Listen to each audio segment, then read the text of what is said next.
Assalamu alaikum students. I am Miss Uzma Naeem from Guards Public Higher Secondary School, your economics teacher, with lecture number 6.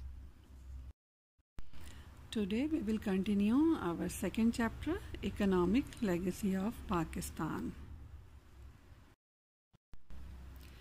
Today's topic is problems faced by Pakistan after independence.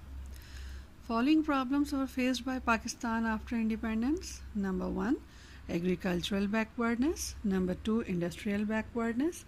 Number 3, migration and population pressure. Number 4, backwardness of trade and commerce.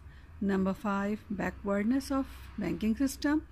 And number 6 is low per capita income. And we will discuss them one by one. Agricultural backwardness. At the time of independence, the country had very poor economic setup. They mostly earned their living by agriculture, but it was in backward position. The cultivators were living hand to mouth. Even the country being agricultural faced the problem of food deficiency.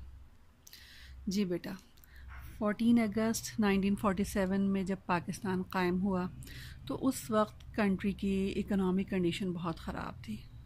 लोग बहुत गुर्बत का शिकार थे और चूँकि ज़्यादातर agriculture से डिपेंड करते थे और एग्रीकल्चर सेक्टर हमारा बहुत ज़्यादा बैकवर्ड पोजीशन में था। इतना ज़्यादा बैकवर्ड पोजीशन में था कि एग्रीकल्चर कंट्री होने के बावजूद हम फूड डेफिशिएंसी का शिकार थे, यानी खुराक की किल्लत का, खुराक की कमी का। एग्रीकल्चरल कंट्री होने के बावजूद भी हम अपनी ज़रूरत की खुराक पूरी नहीं कर पा रहे थे। और ये किस वजह से था? ये हमें अनडिवाइडेड इंडिया से विरासत में ये कंडीशंस में हमारा एग्रीकल्चर सेक्टर मिला था। Now causes of agricultural backwardness. अब हम देखते हैं कि आखिर इस एग्रीकल्चरल बैकवर्डनेस के रीज़न्स क्या थे, क्या वजूहात थी। Number 1, defective land tenure system. Number 2, lack of proper irrigation system. Number 3, old and out-of-date tools and implements. Number 4, substandard input. Number 5, lack of organized marketing. And number 6, land fragmentation. जी बेटा, अब ये कौन कौन से रीज़न्स हैं, क्या क्या causes हैं। सबसे पहले है डिफेक्टिव लैंड टेन्योर सिस्टम, यानी पाकिस्तान में ज़मीन की तकसीम का निज़ाम जो कि शुरू से ही बहुत अनजस्ट रहा है। जिसकी वजह से अनजस्ट किस तरह से कि बहुत बड़े बड़े एरिया, बहुत ज़्यादा ज़मीन जो है वो बड़े बड़े जागीरदारों और ज़मींदारों के कब्ज़े में थी और वो वहाँ पर किसानों को बहुत ख़राब टर्म्स और कंडीशन में उनसे काम करवाते थे और जिसकी वजह से बहुत ज़ालिमाना शराइत पे उनसे काम करवाते थे। एक तरह से अपना उनको ग़ुलाम बना के रखा हुआ था, जिसकी वजह से किसान जो हैं वो दिल लगा के काम नहीं करते थे और उसका असर किस पे पड़ता था? प्रोडक्शन पे पड़ता था कि वहाँ पे पर एकड़ यील्ड ही नहीं होती थी, इतनी ज़्यादा पैदावार नहीं होती थी, बिकॉज़ किसान जो है वो इतना दिल लगा के काम नहीं करते थे। ज़्यादातर जो कुछ भी प्रोडक्शन होती थी वो ज़्यादातर ज़मींदार के पास चली जाती थी और किसान के पास उसमें से बहुत कम हिस्सा बचता था, तो जिसकी वजह से वो उस पर दिल लगा के काम नहीं करते थे। और दूसरा, बहुत बड़ा एरिया, बहुत बड़ी ज़मीनें जो थी वो उनकी जागीर में शामिल होती थी, जिसकी वो प्रॉपर देखभाल नहीं कर पाते थे और वो उनका बहुत बड़ा एरिया जो था वो अनकल्टिवेटेड रहता था। Second, lack of proper irrigation system. Proper irrigation system, ज़मीन को, फसलों को पानी की बहुत ज़्यादा ज़रूरत होती है और उस वक्त हमारे पास कोई प्रॉपर इरिगेशन सिस्टम नहीं था, यानी ज़मीन तक पानी पहुंचाने के लिए हमारे पास कोई प्रॉपर निज़ाम नहीं था। ज़्यादातर इन्हिसार किस पे था? बारिश पे डिपेंड करते थे और जो लेटेस्ट इरिगेशन सिस्टम था या उसके सोर्सेज थे वो सब उस वक्त अवेलेबल नहीं थे। ये भी एक वजह थी जिसकी वजह से हमारा एग्रीकल्चर सेक्टर जो था वो बैकवर्ड था। Third one is old and out of date tools and implement. अब टूल्स और इम्प्लीमेंट जो हैं वो प्रोडक्शन को कम भी कर सकते हैं और ज़्यादा भी कर सकते हैं। जितने भी डेवलप कंट्रीज़ हैं वहाँ पर बेहतरीन टूल्स और इम्प्लीमेंट्स यूज़ हो रहे थे एग्रीकल्चर सेक्टर में, लेकिन हमारे किसान जो थे वो पुराना और वही हल बैल और यही इस तरह की चीज़ें जो थी वो यूज़ कर रहे थे। उनके पास कोई भी लेटेस्ट टेक्नोलॉजी की कोई चीज़ भी नहीं थी, जिसकी वजह से इन ओल्ड टूल्स और इम्प्लीमेंट की वजह से हमारा एग्रीकल्चर सेक्टर जो था वो प्रॉपर प्रोडक्शन नहीं दे पा रहा था। फिर नेक्स्ट है हमारा सब स्टैंडर्ड इनपुट। सब स्टैंडर्ड इनपुट क्या है? गैर म्यारी सब स्टैंडर्ड इनपुट्स, गैर म्यारी बीज, गैर म्यारी खाद, यानी जो कि बेहतर नहीं थी। हमें मालूम है कि अगर हमें बेटर क्रॉप लेनी है तो उसके लिए बेटर सीड्स और बेटर मैन्योर की ज़रूरत होती है, लेकिन 1947 में ऐसी कोई फैसिलिटी हमारे पास नहीं थी। हमारे कंट्री में कोई फर्टिलाइज़र फैक्ट्री नहीं थी, कोई एग्रीकल्चर रिसर्च सेंटर नहीं था कि जो उस पर रिसर्च करता, काम करता और कोशिश करता कि पर एकड़ ईल्ड जो है वो प्रोडक्शन जो है वो बढ़ाई जा सके। हमारे किसान जो थे वो inferior type of seeds use कर रहे थे, यानी बहुत आम से और घटिया सीड्स जो थे वो यूज़ कर रहे थे। इस वजह से भी हमारा एग्रीकल्चर सेक्टर जो था वो प्रॉपर वर्क नहीं कर रहा था। फिर नेक्स्ट है हमारा lack of organised marketing. Organised marketing यानी ज़रूरी अशिया, एग्रीकल्चर प्रोडक्शन जो हमारी थी उसकी ख़रीदो फ़रोख्त के लिए कोई प्रॉपर सिस्टम नहीं था। हम उसको स्टोर नहीं कर सकते थे अपनी प्रोडक्शन को, इसके लिए हमारे पास कोई ऑर्गेनाइज्ड मार्केट्स नहीं थी, बल्कि मुख्तलिफ लोग जो थे वो उन गरीब किसानों से बहुत सस्ते दामों उनकी प्रोडक्शन ख़रीद लेते थे, जिसकी वजह से उनको उनका प्रॉपर रिटर्न नहीं मिलता था। जो उनका हक था वो उनको नहीं मिल पाता था, जिसकी वजह से हमारे किसान जो हैं वो परेशान रहते थे और फिर वो ज़्यादा मेहनत भी नहीं कर पाते थे, और मेहनत करते थे अच्छा सिला नहीं मिलता था तो वो फिर दिल लगा के भी काम नहीं करते थे। And the last one is land fragmentation. Land fragmentation क्या है? दरअसल हमारे मुल्क में वरासत का कानून है कि जायदाद जो है वो मरहूम के वारिसों में तकसीम कर दी जाती है। तो जब कोई ज़मींदार फौत हो जाता है, उसकी डेथ हो जाती है, तो उसकी ज़मीन भी उसके औलाद और बाकी रिश्तेदारों में तकसीम हो जाती है। तो इस तकसीम के नतीजे में क्या होता है कि ज़मीन छोटे छोटे टुकड़ों में बँट जाती है, डिवाइड हो जाती है, और लंबे अरसे तक जब वो फर्दर डिवीज़न होती रहती है, होते होते ज़मीन के यानी एग्रीकल्चर लैंड के जो पीसेस होते हैं वो इतने छोटे छोटे हो जाते हैं, इतनी छोटी छोटी ज़मीनें होती हैं कि उनको उसमें ज़्यादा पैदावार, ज़्यादा प्रोडक्शन वहाँ पॉसिबल नहीं होती। जो छोटी जगह होगी वहाँ पे कम ही वो प्रोडक्शन हो सकेगी ना। तो सिर्फ इस वजह से भी हमारा एग्रीकल्चर सेक्टर जो है वो ज़्यादा प्रोडक्शन नहीं दे पाता। Industrial backwardness. There were only few textile and cement factories at the time of independence. We got only 34 poor conditioned factories out of 921 of the undivided India at partition. जी बेटा, India में 921 industries थी, जिनमें से जब पाकिस्तान बना है तो पाकिस्तान के हिस्से में 34 इंडस्ट्रीज़ आईं, और वो उनमें भी कपड़े और सीमेंट के कुछ यूनिट्स के अलावा कोई काबिल ज़िक्र नहीं था। जो छोटे छोटे कुछ कारखाने थे तो उनमें ऑयल प्रोड्यूसिंग प्लांट्स थे, फ्लोर का था यानी आटे वगैरह की आटे की मिलें थीं, कॉटन मिल्स थीं, बस इसके अलावा कोई काबिल ज़िक्र कारखाना मौजूद नहीं था, और उनकी कंडीशन भी बहुत ज़्यादा बैकवर्ड थी और पुअर कंडीशन में थे। Causes of industrial backwardness. Number 1, industrial policy of British government. Number 2, lack of availability of capital. Number 3, lack of availability of natural resources. Number 4, lack of skilled labor. Number 5, lack of transportation and communication. अब हम देखते हैं कि industrial sector के backward होने के क्या क्या रीज़न्स थे। सबसे पहला रीज़न क्या है? ब्रिटिश गवर्नमेंट की इंडस्ट्रियल पॉलिसी। अब ब्रिटिश गवर्नमेंट की इंडस्ट्रियल पॉलिसी क्या थी कि इंडिया को बरे सग़ीर यानी सब कॉन्टिनेंट को एज अ एग्रीकल्चर कंट्री ही रहने दिया जाए और यहाँ पर इंडस्ट्रीज़ कायम ना की जाएं। और उसकी वजह क्या थी? उनका फ़ायदा इस चीज़ में था कि यहाँ से जो प्रोडक्शन होती थी वो सब उनके इंग्लैंड की फैक्ट्रीज़ में as a raw material use होती थी। यानी यहाँ पे जो एग्रीकल्चर प्रोडक्शन थी वो इंग्लैंड चली जाती थी और वहाँ उनकी फैक्ट्री में as a raw material use होती थी। तो जिसकी वजह से उनको इसी में ही फ़ायदा था कि उनको यहाँ पर एग्रीकल्चर सेक्टर जो है उसको डेवलप किया जाए, उस पे ही काम किया जाए और इंडस्ट्रीज़ ना लगाई जाएं। फिर दूसरा क्या था? दूसरा है lack of availability of capital, यानी पैसा। कैपिटल क्या चीज़ है? कैपिटल वो पैसा है जो कि इन्वेस्ट किया जाता है किसी बिज़नेस में। तो ये कहाँ से मिलता है?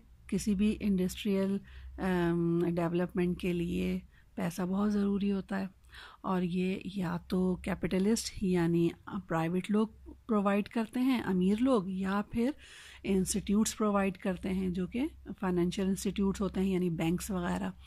तो उस वक्त हमारे पास बैंक्स भी इतने ज़्यादा नहीं थे और उसके अलावा कैपिटलिस्ट जो थे वो ज़्यादातर हिंदूज़ थे, नॉन मुस्लिम्स थे, वो माइग्रेट कर गए थे इंडिया।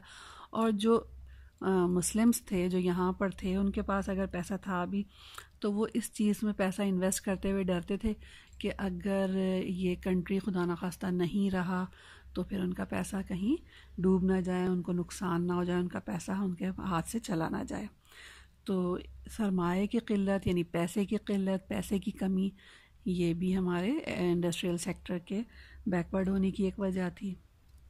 तीसरा है हमारे पास lack of availability of natural resources यानी ऑयल, गैस, कोल, ये सब चीज़ भी सनती तरक्की में, इंडस्ट्रियल डेवलपमेंट में बहुत इंपॉर्टेंट रोल प्ले करते हैं। अब ये सब चीज़ें हमारे मुल्क में मौजूद तो थी लेकिन उस वक्त तक वो नहीं हो पाई थी, दरियाफ़्त नहीं हो पाई थी, हासिल नहीं हो सकी थी हमें। और जो हमारे पास अवेलेबल रिसोर्सेज थे वो जो थे वो बहुत गैर मेयारी थे, यानी वो इतने अच्छे और इतने स्टैंडर्ड के नहीं थे या महंगे बहुत थे। इस वजह से भी हमारा सेक्टर जो था इंडस्ट्रियल सेक्टर वो बैकवर्डनेस का शिकार था। फिर उसके अलावा हमारे पास था lack of skilled labour. Different sectors में हमारे पास उसके एक्सपर्टीज़ नहीं थे और चूँकि यहाँ पे इंडस्ट्रीज़ नहीं थी, लोग उसमें इंडस्ट्रियल सेक्टर में इंटरेस्टेड नहीं थे, तो कोई एक्सपर्ट्स भी नहीं थे, इंजीनियर्स नहीं थे हमारे पास स्किल्ड यानी तरबियत याफ्ता अमला नहीं था। फिर उसके अलावा हमारे पास टेक्नीशियंस नहीं थे, मैकेनिक्स नहीं थे। तो इस वजह से भी हमारा सनती शोबा तरक्की नहीं कर सका। फिर उसके बाद है lack of transport and communication. अब कहीं पर भी किसी भी कंट्री के इंडस्ट्रियल सेक्टर के डेवलपमेंट में ट्रांसपोर्ट और कम्युनिकेशन बहुत इम्पॉर्टेंट रोल प्ले करते हैं, यानी रॉ मटेरियल से लेकर फिनिश गुड्स तक तमाम चीज़ों की ट्रांसपोर्टेशन जो होती है वो इसी के ज़रिए से होती है। फिर उसके अलावा उनको मार्केट तक लेके जाना, फिर उनकी प्राइसेस क्या चल रही हैं वो मालूम करना, तो ये सब के सब ट्रांसपोर्ट और कम्युनिकेशन के ज़रिए ही पॉसिबल है। लेकिन उस वक्त ना हमारे पास रोड थे, ना हमारे पास गुड्स ट्रेन्स थी, ना ट्रांसपोर्टेशन के और ज़राए थे। इस वजह से भी उस वक्त हमारा इंडस्ट्रियल सेक्टर जो है वो तरक्की नहीं कर सका, डेवलप नहीं हो सका। Migration and population pressure. अब एक और मसला जो सून आफ्टर इंडिपेंडेंस पाकिस्तान को फेस करना पड़ा वो था माइग्रेशन और पॉपुलेशन प्रेशर, यानी वो लोग जो वहाँ से माइग्रेट करके, वो मुसलमान जो वहाँ से हिजरत करके आ रहे थे, अचानक से उनकी वजह से पाकिस्तान की पॉपुलेशन बहुत बढ़ गई। Approximately 7.5 millions of refugees left India for Pakistan. The population of Pakistan increased rapidly due to such big migration. The government was not in position to arrange quickly for food, health, employment and shelter for them.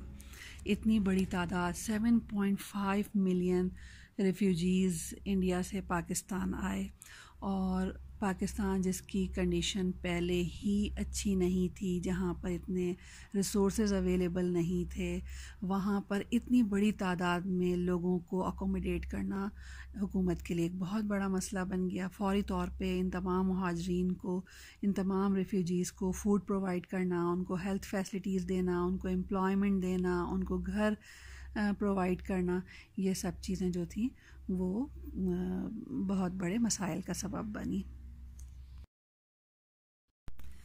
Backwardness of trade and commerce. The people of Pakistan were professionally inclined with cultivation. They neither had experience nor capital for trade because it was against the British policy to establish Indian Muslims economically. The Indian refugees were educated but penniless, while Hindu traders and capitalists migrated to India. जी बेटा, at the time of independence Pakistan का trade और commerce sector भी बहुत backward था। जो Muslims थे वो ज़्यादातर खेती बाड़ी करते थे, उनको ना ट्रेड और कॉमर्स का किसी किस्म का कोई एक्सपीरियंस नहीं था, उनके पास कैपिटल सरमाया नहीं था जिससे वो ट्रेड कर सकते, और ज़्यादातर ट्रेड कौन करता था? Non Muslims. और जब पाकिस्तान बना है तो नॉन मुस्लिम्स भी यहाँ से माइग्रेट कर गए, उन्होंने अपना कैपिटल जो है वो इंडिया शिफ्ट कर दिया और यहाँ से अपना पैसा वो इंडिया ले गए और ख़ुद भी माइग्रेट कर गए, जिसकी वजह से यहाँ पर कैपिटल ना होने की वजह से, एक्सपीरियंस ना होने की वजह से भी शुरू में हमारा ट्रेड और कॉमर्स सेक्टर बैकवर्ड रहा। Backwardness of banking system. The Commercial Bank of Pakistan were mostly owned by non-Muslims. They started transferring their capital to India after the 3rd June plan. The banking system of Pakistan was disturbed badly. We had not any central bank. There were 631 scheduled banks in the country at the time of independence, but afterward they began to close due to lack of capital. अब सरमाए की कमी की वजह से हमारा banking system भी बहुत backward था, बहुत बुरे हालों में था। कमर्शियल बैंक जितने भी पाकिस्तान में थे वो ज़्यादातर नॉन मुस्लिम्स ने कायम किए थे, और जैसे ही 3rd जून प्लान अनाउंस हुआ उसके साथ ही उन्होंने फ़ौरन अपना पैसा ट्रांसफ़र करना शुरू कर दिया इंडिया, अपना बिज़नेस ट्रांसफ़र शिफ्ट करना शुरू कर दिया इंडिया, और ख़ुद भी माइग्रेट कर गए।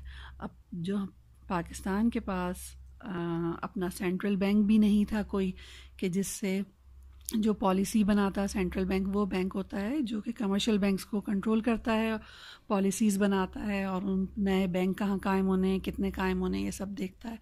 तो हमारे पास कोई अपना सेंट्रल बैंक भी नहीं था। 631 कमर्शियल बैंक्स की ब्रांचेस थी जो कि सरमाए की कमी की वजह से, पैसे की कमी की वजह से बंद होना शुरू हो गई।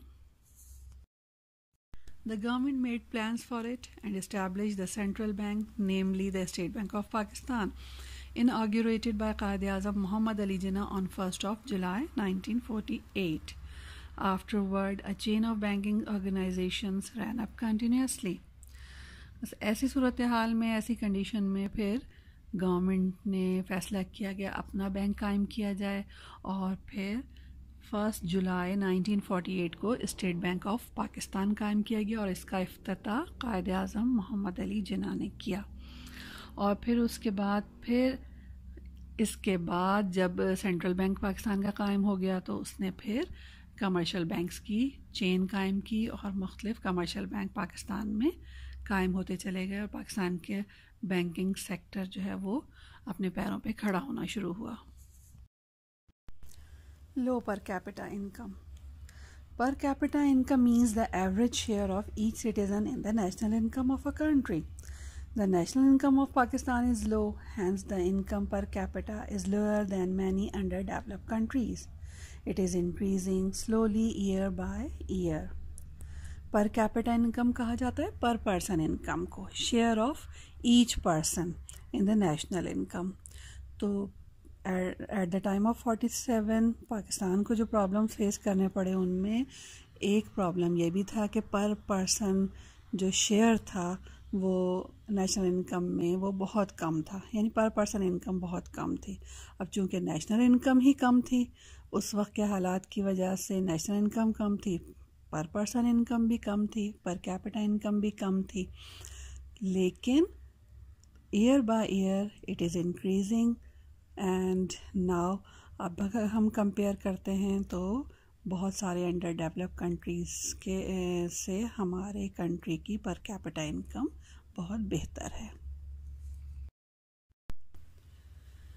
Review of the chapter.